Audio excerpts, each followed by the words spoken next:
ಉದಯ ಆಚಾರ್ಯ ಅವರು ಲೈನಲ್ಲಿ ಇದ್ದಾರೆ. ಅವರು ದಕ್ಷಿಣ ಕನ್ನಡ ಜಿಲ್ಲಾ ಕಾಂಗ್ರೆಸ್ ವಕ್ತಾರರು. ನಮಸ್ಕಾರ ಉದಯ ಅವರೇ. ನಮಸ್ತೆ. ನಮಸ್ತೆ ಸರ್. ನಮಸ್ತೆ ಉದಯ. ನಮಸ್ತೆ. ನಮಸ್ತೆ. ನಮಸ್ತೆ ಕುಡುವ ಸರ್. ರಾಜೇಶ್ ಸರ್ ನಮಸ್ತೆ. ನಮಸ್ತೆ ಸರ್. ಬಹಳ ಒಂದು ಅರ್ಥಪೂರ್ಣವಾದಂತಹ ಒಂದು ಕಾರ್ಯಕ್ರಮ ಇದು ಖಂಡಿತವಾಗಿ. ಯಾಕಂತ ಹೇಳಿದ್ರೆ ಇದಕ್ಕಿಂತ ಮುಂಚೆ ಕೂಡ ನಾವು ಮತ್ತು ಕುಡುವ ಸರ್ ಈ ವಿಚಾರವಾಗಿ ಬಹಳಷ್ಟು ಬಾರಿ ನಾವು ಏನ್ ಹೇಳ್ತಾರೆ ಒಂದು ಡಿಸ್ಕಷನ್ ಗಳನ್ನೆಲ್ಲ ನಾವು ಮಾಡಿದ್ದೇವೆ. ಮಕ್ಕಳು ಯಾವ ರೀತಿಯಾಗಿ ಈ ತರ ಒಂದು ಏನ್ ಹೇಳ್ತಾರೆ ಸೋಷಿಯಲ್ ಮೀಡಿಯಾಗಳಿಗೆ ಮಾರಿ ಹೋಗಿ ಆ ರೀತಿಯಾಗಿ ಅವರ ಜೀವನಗಳು ಹಾಳಾಗ್ತಾ ಇದೆ ಅಂತ ಹೇಳುವಂತದ್ದು. ನೋಡಿ, ಸೋಷಿಯಲ್ ಮೀಡಿಯಾ ಎಷ್ಟು ಒಂದು ಯೂಸ್ಫುಲ್ ಇದೆಯೋ ಅಷ್ಟೇ ಇದರಲ್ಲಿ ಹಾರ್ಮ್ಫುಲ್ ಕೂಡ ಇದೆ ನಮ್ಗೆ. ನೋಡಿ, ಮತ್ತೆ ಇನ್ನೊಂದು ನೋಡಿ, ಈ ಸೋಷಿಯಲ್ ಮೀಡಿಯಾ ಹೇಗೆ ಅಂತ ಹೇಳಿದ್ರೆ it is an like it's a vast library at our fingertip. ಅದು ಕೂಡ ಇದೆ ಇದರಲ್ಲಿ. ಬಟ್ ಈಗ ಸಮಸ್ಯೆ ಏನಾಗ್ತಿದೆ ಅಂತ ಹೇಳಿ, instead of it is becoming a knowledge platform, now it is becoming like a digital place. ಜನರು ಹೆಚ್ಚಾಗಿ ಏನಾಗ್ತಿದೆ ಅಂತ ಹೇಳಿದ್ರೆ ಎಷ್ಟು ಅದರಲ್ಲಿ ಒಳ್ಳೆಯದು ಯೂಸ್ ಆಗ್ತದೆ ಅಷ್ಟೇ ಅದರಲ್ಲಿ ಕೆಟ್ಟದ್ದು ಕೂಡ ಆಗ್ತಿರುವಂತದ್ದು ತುಂಬಾ ಗಮನಕ್ಕೆ ಬರ್ತಿದೆ. ನೋಡಿ, ಈಗ ನಾವು ಮಕ್ಕಳದ್ದು ವಿಚಾರ ಹೇಳುವಂತದ್ದು, ಈಗ ಬಹಳಷ್ಟು ವಿಚಾರಗಳು ಗಣೇಶ್ ಕೂಡ ಹೇಳಿದ್ರು, ಮಕ್ಕಳು ಕೂಡ ಬಹಳಷ್ಟು ಇದು ಮಾಡಿದ್ರು. ಕೇವಲ ನಾವು ಇದರಲ್ಲಿ ಏನ್ ಹೇಳ್ತಾರೆ ಹಾಳು ಅಂತ ಹೇಳಿ ಇದನ್ನು ಬಿಡುವಾಗೂ ಇಲ್ಲ, ಇದು ಒಳ್ಳೇದು ಅಂತ ಹೇಳಿ ನಾವು ಒಳಗಿಡುವಾಗೂ ಇಲ್ಲ. ಆ ರೀತಿ ಇದು ಎಲ್ಲ ಡಿಪೆಂಡ್ ಆಗುದು ಹೇಗೆ ಅಂತ ಹೇಳಿದ್ರೆ ನಾವು ಇದನ್ನು ಹೇಗೆ ಯೂಸ್ ಮಾಡ್ಕೊಳ್ತೀವಿ ಅದರ ಮೇಲೆ ಡಿಪೆಂಡ್ ಆಗ್ತದೆ. ಇದರಲ್ಲಿ ಉದಯಾಚಾರ್ಯ, ನೀವು ವಿಚಾರಗಳನ್ನು ಹೇಳಿಕೊಂಡು ಹೋದಾಗ ನೀವು ಕಾಂಗ್ರೆಸ್ ವಕ್ತಾರರು ಅಂದಮೇಲೆ ಒಂದೆರಡು ನಾವು ಪ್ರಶ್ನೆಗಳನ್ನು ಮಾಧ್ಯಮದವರು ಕೇಳುವುದು ಸಹಜ. ನೀವು ಲೈನಲ್ಲಿ ಇರೋದು ಬಹಳ ಸಂತೋಷ. ಈ ಸರ್ಕಾರದ ವತಿಯಿಂದ ಅಥವಾ ನಿಮ್ಮ ಒಂದು ವತಿಯಿಂದ ಯಾವ ರೀತಿಯಲ್ಲಿ, ಅಂದರೆ ಸರ್ಕಾರದ ವತಿಯಿಂದಲೇ ಹೇಳ್ತೇನೆ ನಾನು, ಸರ್ಕಾರದ ಒಂದು ಕ್ರಮಗಳು ಯಾವ ರೀತಿ ಇದೆ, ಇದನ್ನು ಹೇಗೆ ನಿಯಂತ್ರಣ ಮಾಡಬಹುದು, ಯಾವ ರೀತಿ ನಿಮ್ಮ ಐಡಿಯಾ ಏನಿದೆ ಅಂತ? ನೋಡಿ, ಇದರಲ್ಲಿ ಏನಂತ ಹೇಳಿದ್ರೆ ಕಳೆದ ಬಾರಿ ನಮ್ಮ ಸಿದ್ದರಾಮಯ್ಯ ಸರ್ಕಾರ ಇರುವಾಗ ಅವರು ಒಂದು ರೂಲ್ ತಂದಿದ್ರು. ಏನಂತ ಹೇಳಿದ್ರೆ ಮಕ್ಕಳಿಗೆ ಕೆಳಗಿನ ಮಕ್ಕಳಿಗೆ ಮೊಬೈಲ್ ಎಲ್ಲ ಯೂಸ್ ಮಾಡಬಾರ್ದು, ಸೋಷಿಯಲ್ ಮೀಡಿಯಾಗೆ ಅವರನ್ನು ಹೆಚ್ಚು ಎಕ್ಸ್ಪೋಸ್ ಮಾಡಬಾರ್ದು ಅಂತ ಹೇಳುವಂತ ವಿಷಯವನ್ನು ಕೂಡ ಆ ಸಮಯದಲ್ಲಿ ಸರ್ಕಾರ ಒಂದು ಒಂದು ಸುತ್ತೋಲೆಯನ್ನು ಹೊರಡಿಸಿತ್ತು. ಈ ಒಂದು ಸಂದರ್ಭದಲ್ಲಿ ಏನ್ ಹೇಳ್ಬೇಕು, ನೋಡಿ, ಪ್ರತಿ ಒಂದನ್ನು ನಾವು ಸರ್ಕಾರವೇ ನೋಡ್ಕೊಳ್ಬೇಕು ಮಾಡ್ಕೊಳ್ಬೇಕು ಅಂತ ಹೇಳಿದ್ರೆ ಇಲ್ಲಿ ಸಾಧ್ಯ ಇಲ್ಲ. ಆದ್ರೆ ಒಂದು ನೋಡಿ, ಕೆಲವೊಂದೊಂದು ನಿಬಂಧನೆಗಳು ಅಂದ್ರೆ ನೋಡಿ, ಕೆಲವು ಈಗ ಮಕ್ಕಳಿಗೆ ಅವರಿಗೆ ಆದ ಒಂದು ಸೈಟ್ಗಳನ್ನು ನೋಡ್ಲಿಕ್ಕೆ ಬಿಡುವಂಥದ್ದು, ಮತ್ತೆ ಮಕ್ಕಳಿಗೆ ನೋಡ್ಲಿಕ್ಕೆ ಅರ್ಹವಲ್ಲದ ಕೆಲವೊಂದೊಂದು ಸೈಟ್ಗಳಿವೆ, ಅದನ್ನು ಕೂಡ ಬ್ಯಾನ್ ಮಾಡುವಂತ ವಿಚಾರವಾಗಿರ್ಬೋದು. ಈ ವಿಚಾರವಾಗಿ ಬಹಳಷ್ಟು ಕ್ರಮಗಳನ್ನು ಪಕ್ಷಾತೀತವಾಗಿ ಹೇಳಬೇಕು ಅಂತ ಹೇಳಿದ್ರೆ ಕೇಂದ್ರ ಸರ್ಕಾರ ಕೂಡ ಬಹಳಷ್ಟು ತಗೊಂಡಿದೆ ಈ ವಿಚಾರವಾಗಿ. ಯಾಕಂತ ಹೇಳಿದ್ರೆ ಈಗ ನೋಡಿ, ಸೋಷಿಯಲ್ ಮೀಡಿಯಾದಲ್ಲಿ ಮಕ್ಕಳು ಹೆಚ್ಚು ಮಾರಿ ಹೋಗುವಂತಹದ್ದು ಅದೇ ಅವಾಗ ಡಾಕ್ಟರ್ ಹೇಳಿದ್ರು, ಕೆಲವೊಂದೊಂದು ಈ ಪ್ಲೇ ಸೈಟ್ಸ್ ಗಳಿಗೆ ಅವರಿಗೆ ಏನೋ ಒಂದು ಮೆಡಲ್ ಸಿಗುವಾಗ ಅದು ಅವರಿಗೆ ಒಂದು ಗೋಲ್ಡ್ ಮೆಡಲ್ ಸಿಕ್ಕುವಂತಹ ಒಂದು ಸಂತೋಷ ಪಡ್ತಾರೆ. ಮತ್ತೆ ಕೆಲವೊಂದೊಂದ್ಸಲ ಏನಾಗ್ತಂತ ಹೇಳಿದ್ರೆ ಇವರೇ ಮಕ್ಕಳು ಇದರಿಂದ ಹೆಚ್ಚು ಎಂತ ಹೇಳ್ತಾರೆ ಈ ನೆಗೆಟಿವ್ ಬಯಸ್ಗೆ ಕೂಡ ಹೋಗ್ತಾರೆ. ಅಂದ್ರೆ ಈ ಕಂಪ್ಯಾರಿಸನ್ ಸ್ಟಾರ್ಟ್ ಮಾಡ್ತಾರೆ. ಅಂದ್ರೆ ಈಗ ನಾನು ಅವನು ಯಾಕೆ ಇದ್ದೇನೆ, ನಾನು ಯಾಕೆ ಇದ್ದೀನಿ ಅಂತ ಹೇಳಿ ಆ ತರದ ಒಂದು ಕಂಪ್ಯಾರಿಸನ್ಗೆ ಮಕ್ಕಳು ಇಳಿದು ಬಿಟ್ರೆ ಅಲ್ಲಿ ಬಹುಶಃ ಅವರ ಒಂದು ಏನ್ ಹೇಳ್ತಾರೆ ಒಂದು ಮಾನಸಿಕ ಸ್ಥಿರತೆ ಅದಕ್ಕೂ ಕೂಡ ಅವರಿಗೆ ಧಕ್ಕೆ ಆಗ್ಬಹುದು. ಮತ್ತೆ ಇನ್ನೊಂದು ಅವರ ಸ್ವಾಭಿಮಾನಕ್ಕೂ ಕೂಡ ಧಕ್ಕೆ ಆಗ್ತದೆ ಕೆಲವೊಂದು ಸಂದರ್ಭಗಳಲ್ಲಿ. ನೋಡಿ, ಈಗ ನಾವು ಡಿಬೇಟ್ ಮಾಡ್ತೇವೆ, ಮತ್ತೆ ಅದರಲ್ಲಿ ನಾವು ಕೆಲವೊಂದು ಕಮೆಂಟ್ ಗಳನ್ನು ನೋಡುವಾಗ ನಮ್ಗೆ ನೆಗೆಟಿವ್ ಕಮೆಂಟ್ ಗಳನ್ನು ಹಾಕ್ತಾರೆ ನಮಗೆ. ಅದರಲ್ಲಿ ನೀವು ಗಮನಿಸಿದಿರ್ಬೋದು, ನಾವು ಕಾಂಗ್ರೆಸ್ನವರು ಅಂತ ಹೇಳುವಾಗ ಅಥವಾ ಬಿಜೆಪಿ ಅವರಿಗೆ ಕಾಂಗ್ರೆಸ್ ಅವರು ಬೈತಾರೆ. ಸೊ ಹಾಗಿರುವಾಗ ಅದನ್ನು ಕೆಲವು ಈ ನೆಗೆಟಿವ್ ಕಮೆಂಟ್ಸ್ ಬರುವಾಗ ಅದನ್ನು ನಾವು ಯಾವ ರೀತಿಯಾಗಿ ನಾವು ಅದನ್ನು ಸ್ವೀಕಾರ ಮಾಡ್ತೇವೆ ಅದರ ಮೇಲೆ ಡಿಪೆಂಡ್ ಆಗಿರ್ತದೆ ನಮ್ಮ ಮೆಂಟಾಲಿಟಿ.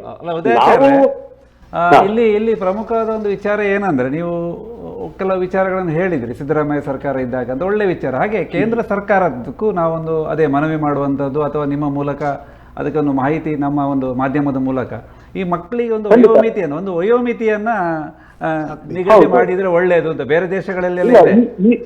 ಇಲ್ಲ, ಈ ವಿಚಾರವಾಗಿ ಗಣೇಶ್ ಸರ್ ಕೂಡ ಬಹಳಷ್ಟು ಕೆಲಸಗಳನ್ನು ಮಾಡಿದ್ದಾರೆ. ಯಾಕಂತ ಹೇಳಿದ್ರೆ ನಮ್ಗೆ ಗೊತ್ತಿದ್ದಾಗೆ ನಾವು ಅವರು ಒಟ್ಟಿಗೆ ಸೇರ್ಕೊಂಡೆ ಕೆಲವೊಂದೊಂದು ಮನವಿಗಳನ್ನು ಕೊಡುವಂತಹದ್ದು ನಮ್ಮ ಸಂಸದರಿಗೆ ಆಗಿದ್ದಿರಬಹುದು ಅಥವಾ ನಮ್ಮ ಶಾಸಕರಿಗೆ ಆಗಿದ್ದಿರಬಹುದು. ಈ ಕೆಲಸಗಳನ್ನೆಲ್ಲ ಗಣೇಶ್ ಸರ್ ನಾವೆಲ್ಲ ಮಾಡಿದ್ದೇವೆ ಆಲ್ರೆಡಿ ಈ ವಿಚಾರವಾಗಿ. ನೋಡಿ, ನಮ್ಮ ಕಾಳಜಿ ಏನು ಅಂತ ಹೇಳಿದ್ರೆ, ನಾವು ನಮ್ಮ ಮುಂದಿನ ಪೀಳಿಗೆಯನ್ನು ನಾವು ಒಂದು ಏನಂತಾರೆ, ಒಂದು ಸಂಸ್ಕಾರಾತ್ಮಕವಾಗಿ ನಾವು ಅದನ್ನು ಮುಂದೆ ಕಳಿಸ್ಕೊಂಡು ಹೋಗ್ಬೇಕಾಗ್ತದೆ. ಈಗ ಮಕ್ಕಳು ಹೇಗಾಗಿದ್ದಾರೆ ಅಂತ ಹೇಳಿದ್ರೆ, ನೋಡಿ ನಾನು ಅದು ಹೇಳಿದಲ್ಲ, ಮಕ್ಕಳಲ್ಲಿ ಇಮೋಷನ್ಸ್ ಇಲ್ಲ ಇವಾಗ. ಎಲ್ರು ಮೊಬೈಲ್ ಒಳಗೆ ಸೇರ್ಕೊಂಡ್ಬಿಟ್ಟು ಅವರಿಗೆ ಹೇಗಾಗಿದೆ ಅಂತ ಹೇಳಿದ್ರೆ, they're all with virtual friends ಅಂತ ಹೇಳ್ತಾರೆ. ಅಂದ್ರೆ ಫಿಸಿಕಲಿ ಯಾರು ಒಬ್ಬರಿಗೊಬ್ರು ಕನೆಕ್ಟ್ ಇಲ್ಲ, ಎಲ್ರು ವರ್ಚುವಲಿ. ಖಂಡಿತ ಖಂಡಿತ. ಹಾಗಿರುವಾಗ ಅವರಲ್ಲಿ ಒಂದು ಇಮೋಷನ್ಸ್ ಇರ್ತಿಲ್ಲ. ಹೇಳಿದಲ್ಲ, ಒಂದು ಕಡೆ ನಾನು ಹೋಗಿದ್ದಾಗ ಒಂದು ಮರಣಕ್ಕೆ ಹೋಗಿರುವಂತದ್ದು, ಅಜ್ಜಿಯ ಹೆಣ ಇಟ್ಟಿದ್ದಾರೆ, ಇವರ ಮೊಮ್ಮಕ್ಕಳೆಲ್ಲರೂ ಮೊಬೈಲ್ ಅಲ್ಲಿ ಆಟ ಆಡ್ತಾ ಇದ್ದಾರೆ, ಮೊಬೈಲ್ ಅಲ್ಲಿ ಸೋಷಿಯಲ್ ಮೀಡಿಯಾದಲ್ಲಿ ಇದ್ದಾರೆ, ಪೋಸ್ಟ್ ಮಾಡ್ತಿದ್ದಾರೆ ಮಿಚ್ ಯು ಗ್ರ್ಯಾಂಡ್ ಮಾ ಅಂತ ಹೇಳಿ. ಈಗ ಭಾವನೆಗಳು ಕೇವಲ ಏನ್ ಹೇಳ್ತಾರೆ, ನಾವು ಸೋಷಿಯಲ್ ಮೀಡಿಯಾದಲ್ಲಿ ವ್ಯಕ್ತಪಡಿಸ್ತಾ ಇದ್ದೇವೆ ಹೊರತು ಅದು ಒಂದು ನಿಜವಾಗಿಯೂ ಒಂದು ಭಾವನಾತ್ಮಕವಾಗಿ ಅದು ಬರ್ತಾ ಇಲ್ಲ. ಅಲ್ಲ, ಅದೇ ನಾನು ಈಗ ನಿಮ್ಮ ಕರೆಯಿಂದ ನಮಗೆ ಬಹಳ ಸಂತೋಷ ಆಯ್ತು ನೀವು ಫೋನ್ ಮಾಡಿದ್ದು. ಅದ್ರ ಜೊತೆಗೆ ನಮ್ಮ ಆಶಯದ ಪ್ರಕಾರ ಸರ್ಕಾರ ಅಂದರೆ ಮಕ್ಕಳನ್ನು ಬದಲಾವಣೆ ಮಾಡಲಿಕ್ಕೆ ಮನೆಯವರಿಗೆ ಸ್ವಲ್ಪ ಕಷ್ಟನೇ. ಇಲ್ಲಿ ಮನೋವೈದ್ಯರು ಇದ್ದರೆ ಅವರಿಗೆ ಗೊತ್ತಿದೆ, ಮಕ್ಕಳು ಅವರ ಜೊತೆ ಏನು ಹೇಳೋದಿಲ್ಲ. ಹೀಗಿರುವಾಗ ಒಂದು ನಿಯಮಾವಳಿಗಳನ್ನು, ಹೌದು, ಒಂದು ಯಾವುದಾದ್ರೂ ನಮ್ಮ ಕೊಡುವ ಸಾರು ಪ್ರಯತ್ನ ಮಾಡಿದ್ದಾರೆ, ನೀವು ಪ್ರಯತ್ನ ಮಾಡಿದ್ದೀರಿ, ಬಹಳ ಸಂತೋಷ. ಒಂದು ಪ್ರಯತ್ನಗಳು. ಇದರಲ್ಲಿ ಇನ್ನೊಂದು ವಿಚಾರ ಏನಂತ ಹೇಳಿದ್ರೆ, ನೋಡಿ, ಒಂದು ಗಾಂಧೀಜಿದ್ದು ಒಂದು ಸ್ಟೋರಿ ಇದೆ. ಏನಂತ ಹೇಳಿದ್ರೆ, ಒಬ್ರು ಪೇರೆಂಟ್ ಒಂದು ಮಗುವನ್ನು ಗಾಂಧೀಜಿ ಹತ್ರ ಕರ್ಕೊಂಡು ಹೋಗಿ ಹೇಳ್ತಾರಂತೆ, ನನ್ನ ಮಗಳು ತುಂಬಾ ಸ್ವೀಟ್ ತಿಂತಿದ್ದಾಳೆ, ಇವರಿಗೆ ಬುದ್ಧಿ ಹೇಳಿ ಅಂತ ಹೇಳಿ. ಆಗ ಗಾಂಧೀಜಿ ಹೇಳ್ತಾರಂತೆ, ನೀವು ಒಂದು 10 ದಿನ ಬಿಟ್ಟು ಅವಳನ್ನು ಕರ್ಕೊಂಡು ಬನ್ನಿ, ನಾನು ಅವಾಗ ಹೇಳ್ತಾನೆ. 10 ದಿನ ಬಂದ ಮೇಲೆ ಗಾಂಧೀಜಿ ಹೇಳಿದ್ರೆ, ತಿನ್ಬೇಡ ಕಥೆ ಭಾಷೆ ಕೇಳಿದಿರ್ಬೋದು. ಅವಾಗ ಕೇಳ್ತಾರೆ, ನಿಮ್ಗೆ ಈ ಮಾತನ್ನು 10 ದಿನ ಹಿಂದೆನೆ ಹೇಳ್ಬೋದಿತ್ತಲ್ಲ, ಇವಾಗ ಯಾಕೆ ಹೇಳಿದ್ರಿ ಅಂತ ಕೇಳ್ತಾರಂತೆ. ಅದಕ್ಕೆ ಗಾಂಧೀಜಿ ಹೇಳ್ತಾರೆ, ನೋಡಿ, ಫಸ್ಟ್ ನಾವು ಬೇರೆಯವ್ರಿಗೆ ಹೇಳೋ ಮುಂಚೆ ನಾವು ಸರಿ ಇರ್ಬೇಕು, ನಮ್ಮಲ್ಲಿ ಆ ಒಂದು ನೈತಿಕತೆ ಇರ್ಬೇಕು. ನಾನು ಕೂಡ ಸ್ವೀಟ್ ತಿಂತಿದ್ದೆ, ನಾನು ಮಗುವಿಗೆ ಸ್ವೀಟ್ ತಿನ್ಬೇಡ ಅಂತ ಹೇಳುವಾಗ ನಾನು ಕೂಡ ಇದು ಮಾಡ್ಬೇಕಾಗ್ತದೆ, ನಾನು ನನ್ನ ಕಂಟ್ರೋಲ್ ಅಲ್ಲಿ ಇಟ್ಕೊಂಡು ನಾನು ಮಾಡ್ಬೇಕಾಗ್ತದೆ. ನೀವು ಹೇಳಿದ ಪ್ರಕಾರ ಪೇರೆಂಟ್ಸ್ಗಳ ಜವಾಬ್ದಾರಿ ಬಹಳ ಮುಖ್ಯ. ಅದರ ಬಗ್ಗೆ ನಾವು ಮುಂದೆ ಮಾತಾಡ್ತೇವೆ. ಹಾಗೆ ಕರೆ ಮಾಡಿದ್ದಕ್ಕೆ ನಿಮಗೆ ಧನ್ಯವಾದ ಹೇಳುತ್ತಾ, ಅದರ ಜೊತೆಗೆ ನಮ್ಮ ಕುಡುವರ ಅವರ ಆಶಯದ ಪ್ರಕಾರ, ನಮ್ಮ ಡಾಕ್ಟರ್ಗಳ ಅವರ ಆಶಯದ ಪ್ರಕಾರ, ನಮ್ಮ ಆಶಯದ ಪ್ರಕಾರ ನೀವು ಮತ್ತು ರಾಜ್ಯ ಮತ್ತು ಕೇಂದ್ರ ಸರ್ಕಾರ ಜೊತೆಯಾಗಿ ಸೇರಿ ಅದೊಂದು ಆ ವ್ಯಸನದತ್ತ ಮಕ್ಕಳು ಹೋಗದಾಗೆ ರೀತಿ ಯಾವ ಕಾನೂನು ನಿಯಮಗಳನ್ನು ಮಾಡಬೇಕು ಎನ್ನುವುದು ಪ್ರಯತ್ನ ಮಾಡಿದರೆ ಭಾಳ ಸಂತೋಷ. ಕರೆ ಮಾಡಿದ್ದಕ್ಕಾಗಿ ಸಂತೋಷ ಉದಯಾಚಾರ್ಯ, ಧನ್ಯವಾದಗಳು. ತುಂಬ ಒಳ್ಳೆ ವಿಚಾರಗಳು. ಹೌದು ಹೌದು, ತುಂಬ ವಿಚಾರ ಹೇಳಿದರು. ಒಂದು ನಿಯಮಾವಳಿಗಳು ಬರಬೇಕು. ಹೌದು, ಮಕ್ಕಳು ನೋಡ್ತಾ ಇದ್ದಾರೆ, ಮನೆಯಲ್ಲಿ ಎಲ್ಲ ಇಂಪ್ಲಿಮೆಂಟೇಷನ್ ಕಷ್ಟ, ಪೇರೆಂಟ್ಸ್ ನೋಡ್ತಾ ಇದ್ದಾರೆ. ಸರ್, ಇಮೋಜಿ ಬಗ್ಗೆ ಮಾತಾಡ್ತಾ ಇದ್ರಲ್ಲ, ನನಗೆ ಭಾಳ ಇಂಟ್ರೆಸ್ಟಿಂಗ್, ಹೇಳಿ ಸ್ವಲ್ಪ.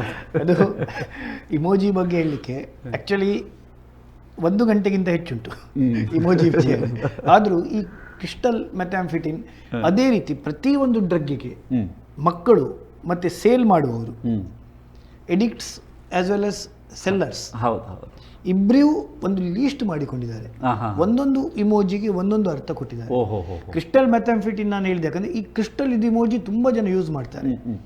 ಇದನ್ನು ನಾನು ಹೇಳಿದ್ರೆ, ಈ ಇಮೋಜಿಗಳ ಬಗ್ಗೆ ಹೇಳುವಾಗ even it is used in a different context. ಇನ್ನೊಂದು ಏನಂತ ನಾನು ನೋಡಿದ್ದು, ಮಕ್ಕಳು this is used in a sexual context. ಈ ಅಶ್ಲೀಲ ಪದಗಳ ಬೆಳಕಿಗೆ ಅಶ್ಲೀಲ ಅರ್ಥಗಳನ್ನು ಬಳಸಲಿಕ್ಕೆ ಇಮೋಜಿ ಉಪಯೋಗ ಮಾಡ್ತಾರೆ. ಒಂದು ಚಿಕ್ಕ ಇದು ಉದಾಹರಣೆ ಹೇಳ್ತೇನೆ, ಅರ್ಥವನ್ನು ನೀವು ಆಲೋಚನೆ ಮಾಡ್ಬೋದು. ಒಂದು ಕ್ಯಾಮಲ್, ಒಂಟೆಯ ಇಮೋಜಿ ಒಂದು ಮಗು ಹಾಕಿತ್ತು. ಸರಿ, ಹಿಂದೆ ಒಂದು ಬೆರಳು ತೋರಿಸಿದೆ. ಅರ್ಥ ಏನು ಬರ್ತದೆ ಅಂತ ನನ್ನ ಮನಸ್ಸಲ್ಲಿ, ಒಂಟೆ, camel is a ship of the desert, ಎಲ್ಲಿ ಟ್ರಾವೆಲ್ ಮಾಡ್ತಿದ್ದಾರೆ. ಎರಡನೇದು ಬೆರಳು ತೋರಿಸಂದ್ರೆ ಈಸ್ಟ್ ವೆಸ್ಟ್ ಸೌತ್ ಇಲ್ಲಿಯ ಹೋಗ್ತಾ ಉಂಟು, ಡೈರೆಕ್ಷನ್ ಅಂತ ಬೆರಳಂದ್ರೆ ನನ್ನ ಪ್ರಕಾರ. ಇವರು ಕೊಟ್ಟ ಅರ್ಥ ಬೇರೆ ಇತ್ತು. It was a explicit content. Camel has got 2 humps.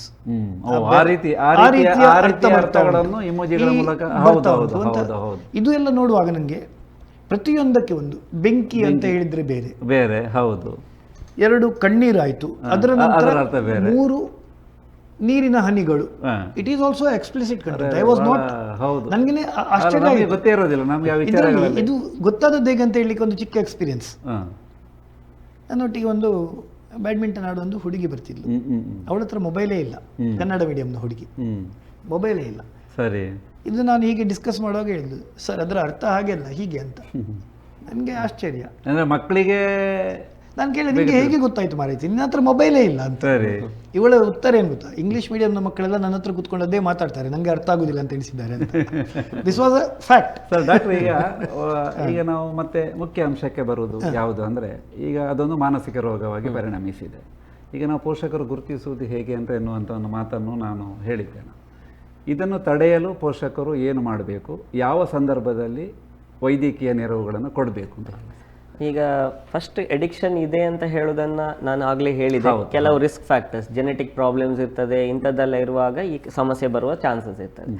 ಈಗ ಫಸ್ಟ್ ಆ್ಯಂಡ್ ಫಾರ್ಮೋಸ್ಟ್ ಪೇರೆಂಟ್ಸ್ ಅವರು ಚೇಂಜ್ ಆಗಬೇಕು. ಖಂಡಿತ ಹೇಳಿ. ಮಕ್ಕಳಿಗೆ ಫೋನ್ ಅಥವಾ ಈ ಸಾಮಾಜಿಕ ಮಾಧ್ಯಮಗಳ ಮೂಲಕ ಮನಸ್ಸಿಗೆ ಖುಷಿ ಆಗ್ಲಿಕ್ಕೆ ಅವಕಾಶ ಕೊಡುದಲ್ಲ. ಅವರಿಗೆ ಬ್ಯಾಟ್, ಫುಟ್ಬಾಲ್ ಏನ್ ಬೇಕು ಅದನ್ನ ತೆಗೆದು ಕೊಡಿ, ಮೊಬೈಲ್ ತೆಗೆದು ಕೊಡ್ಬೇಡಿ. ಖಂಡಿತ. ಇನ್ನೊಂದು, ಫೋನ್ ಅಥವಾ ಸೋಷಿಯಲ್ ಮೀಡಿಯಾವನ್ನ ರಿವಾರ್ಡ್ ಅಂತ ಯಾವತ್ತು ಮಕ್ಕಳಿಗೆ ಕೊಡಬಾರ್ದು. ಮಕ್ಕಳಿಗೆ ನೀನು 100 ಮಾರ್ಕ್ಸ್ ತೆಗಿ ಈ ಸಲ ಎಕ್ಸಾಮ್ ಅಲ್ಲಿ ನಾನು ನಿಂಗೆ ಫೋನ್ ಕೊಡ್ತೇನೆ. So phone is not an alternative for anything. ಯಾವುದೇ ಕಾರಣಕ್ಕೂ ಫೋನ್ ಅನ್ನ ಕೊಡುವಾಗೆ ಇಲ್ಲ. ಫೋನ್ ಕೊಡ್ಲೇಬೇಕಾದ್ರೆ ಅದಕ್ಕೆ ಒಂದು ಕರೆಕ್ಟ್ ಆದ ಕಾರಣ ಬೇಕು. ಅದು ಒಂದು ಅದೇ 16+ ಹಾಗೇನಾದ್ರೂ ಏಜ್ ಆದವರಿಗೆ ಕೊಡೋದು ಸೂಕ್ತ. ಕೊಡ್ಲಿಕ್ಕೆ ಕರೆಕ್ಟ್ ಕಾರಣ ಇದ್ರೆ ಕೊಡ್ಬೇಕು. ಕೊಡುವಾಗ್ಲೇ ಫಸ್ಟೇ ಪುಟ್ ಸ್ಟ್ರಿಕ್ಟ್ ಬೌಂಡ್ರೀಸ್. ನಿಮ್ಗೆ ಕೊಟ್ರೆ ದಿನಕ್ಕೆ ಅರ್ಧ ಗಂಟೆ ಮಾತ್ರ ಉಪಯೋಗ, 20 ನಿಮಿಷ ಮಾತ್ರ ಉಪಯೋಗ. ಅದರಿಂದ 1 ನಿಮಿಷ ಮೇಲೆ ಆದ್ರೆ 1 ವಾರಕ್ಕೆ ಫೋನ್ ಕಟ್, ಈ ತರ ಇರಬೇಕು. ಸೊ ಆ ರೂಲ್ಸ್ ರೆಗ್ಯುಲೇಷನ್ಸ್ ನ ಮೂಲಕ ಕೊಟ್ರೆ ಅವಾಗ ಮಕ್ಕಳು ಅದನ್ನ ಒಂದು ನಿಯಮಿತವಾಗಿ ಯೂಸ್ ಮಾಡ್ಲಿಕ್ಕೆ ಕಲಿತಾರೆ. ಮತ್ತೆ ಅದನ್ನ ಇವರು ಅಂಡರ್ ಸೂಪರ್ವಿಷನ್ ಕೊಡೋದು ಒಳ್ಳೇದು. ಸಣ್ಣ ಮಕ್ಕಳಲ್ಲಿ ಏನ್ ಯೂಸ್ ಮಾಡ್ತಾರೆ, ಯಾಕೆ, ಅದನ್ನೊಂದು ಸ್ವಲ್ಪ ಒಬ್ಸರ್ವ್ ಮಾಡಬೇಕು. ಪ್ರಪಂಚ ಬದಲಾಗಿದೆ, ಹಾಗೆ ಕಂಪ್ಲೀಟ್ ಬ್ಯಾನ್ ಅಂತ ಮಾಡೋದು ಸ್ವಲ್ಪ ಕಷ್ಟ ಆಗ್ಬೋದು. ಈಗ ಸರ್ಕಾರ ಮಾಡ್ಬೋದು ಅಷ್ಟೇ, ಮನೆಯಲ್ಲಿ ಕಷ್ಟ ಆಗ್ತದೆ. ಸೊ ಮನೆಯಲ್ಲಿ ಕೊಡುವಾಗ ಈ ತರ ವಿತ್ ಬೌಂಡ್ರೀಸ್ ಕೊಟ್ರೆ ಒಳ್ಳೇದು. ಮತ್ತೆ ಮಕ್ಕಳಿಗೆ ಯೂಶಲಿ ಬೇಕಾಗೋದು ಮನಸ್ಸಿಗೆ ಸಮಾಧಾನ, ಸಂತೋಷ. ಸೊ ಅವಾಗ ಏನ್ ಬೇಕಾಗೋದು, ಅವರಿಗೆ ಒಂದು ಫ್ರೆಂಡ್ಸ್ ಬೇಕಾಗ್ತಾರೆ. ಸೊ ಈಗ ಪೇರೆಂಟ್ಸ್ ಬಂದು ಫ್ರೆಂಡ್ಸ್ ಜೊತೆ ಆಟ ಆಡೋದಕ್ಕೆ ರೆಸ್ಟ್ರಿಕ್ಷನ್ ಹಾಕಿ ಫೋನ್ ಕೊಡೋದ್ರಿಂದ ಮಕ್ಕಳೇ ಹಾಳಾಗುದು. ಸೊ ಅದ್ರ ಬದಲು ಅವರಿಗೆ ಒಂದು ಒಳ್ಳೆಯ ಫ್ರೆಂಡ್ಸ್ ಸಿಕ್ಕುವ ಹಾಗೆ ನೋಡ್ಕೊಳ್ಳಿ. ನೀವು ಫ್ಯಾಮಿಲಿಯವರು ಮಕ್ಕಳೊಟ್ಟಿಗೆ ಟೈಮ್ ಸ್ಪೆಂಡ್ ಮಾಡಿ, ವೆಕೇಶನ್ ಕರ್ಕೊಂಡೋಗಿ ಫ್ಯಾಮಿಲಿ ಜೊತೆ ಒಂದು ಖುಷಿಯಾದ ಟೈಮ್ ಸ್ಪೆಂಡ್ ಮಾಡಿ. ಅವಾಗ ಏನಾಗ್ತದೆ, ಅದರಿಂದ ಅವರಿಗೆ ಮಕ್ಕಳಿಗೆ ಖುಷಿಗೆ ಸಿಕ್ಕುವ ಕಾರಣ ಈ ಫೋನ್ ಕಡೆ ಅವರಿಗೆ ಒಲವು ಕಮ್ಮಿ ಆಗ್ತದೆ. ಮತ್ತೆ ಕಂಪನಿ, ಪಿಯರ್ಸ್ ತುಂಬಾ ಇಂಪಾರ್ಟೆಂಟ್. ಬ್ಯಾಡ್ ಫ್ರೆಂಡ್ಸ್ ಇದ್ರೆ ಅವರ ಪ್ರೆಷರ್ ಇಂದಾಗಿ ಇವರು ಇದನ್ನ ಯೂಸ್ ಮಾಡಬಹುದು. ಸೊ ಫ್ರೆಂಡ್ಸ್ ಯಾವ ರೀತಿಯ ಒಂದು ಆಕ್ಟಿವಿಟೀಸ್ ಮಾಡ್ತಿದ್ದಾರೆ, ಗ್ರೂಪ್ಸ್ ಯಾವ ತರ ಇದೆ, ಇದರ ಮೇಲೆಲ್ಲ ಒಂದು ಕಣ್ಣಿಡ್ಬೇಕು.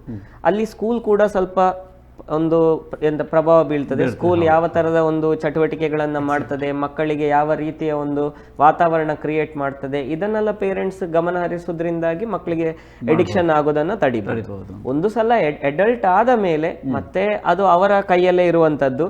ನಾವು ವರ್ಕಿನ ಕಡೆ ಜಾಸ್ತಿ ಗಮನ ಕೊಟ್ಟು ಇದಕ್ಕೆ ಒಂದು ಲಿಮಿಟೆಡ್ ಟೈಮ್ ಇಟ್ಟಾಗ ಅದು ಚಟ ಆಗದೇ ಇರುವಂತ ಯೂಸೇಜ್ ಅನ್ನ ಮಾಡ್ಲಿಕ್ಕೆ ಆಗ್ತದೆ. ಇಲ್ಲಿ ಯೂಸೇಜ್ ಪ್ರಾಬ್ಲಮ್ ಅಂತ ಪರಿಣಮಿಸೋದು ಯಾವಾಗ ಅಂತ ಹೇಳೋದನ್ನು ಗಮನ ಇಡುವುದು ಅತಿ ಇಂಪಾರ್ಟೆಂಟ್ ಅಷ್ಟೇ.